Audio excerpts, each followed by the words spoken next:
বা এক নিৰাপদ শিবিৰ তেওঁলোক বাংলাদেশৰ ভূখণ্ডত আছিল আৰু অসমত উগ্ৰপন্থী সমস্যা এক ভাবিব নোৱাৰা অৱস্থাত অৱতীৰ্ণ হৈছিল। বাংলাদেশত যোৱা 10-15 বছৰৰ এটা যি চৰকাৰী ব্যৱস্থা চলিছিল তাৰ ফলত উত্তৰ পূব সুৰক্ষিত হৈ আছিল। কিন্তু আজি বাংলাদেশৰ অস্থিৰতাই আমাক চিন্তিত কৰি তুলিছে।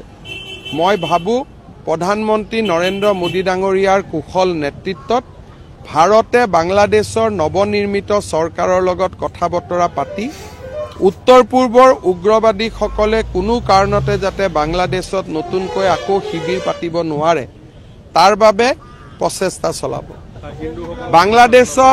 বাংলাদেশত ইস্কন মন্দিৰ, দুৰ্গা মন্দিৰ, হিন্দু লোকসকলৰ ওপৰত অত্যাচাৰৰ বাতৰি আমি ছ'চিয়েল মিডিয়াত দেখা পাইছোঁ। কিমান সঁচা কিমান মিছা তাক কোৱাটো আমাৰ বাবে উচিত নহয়, কাৰণ এই ক্ষেত্ৰত যিটো ৰাজহুৱা ষ্টেটমেণ্ট বা অফিচিয়েল ষ্টেটমেণ্ট भारत सरकार वैदेशिक परिक्रमा विभागे দিব।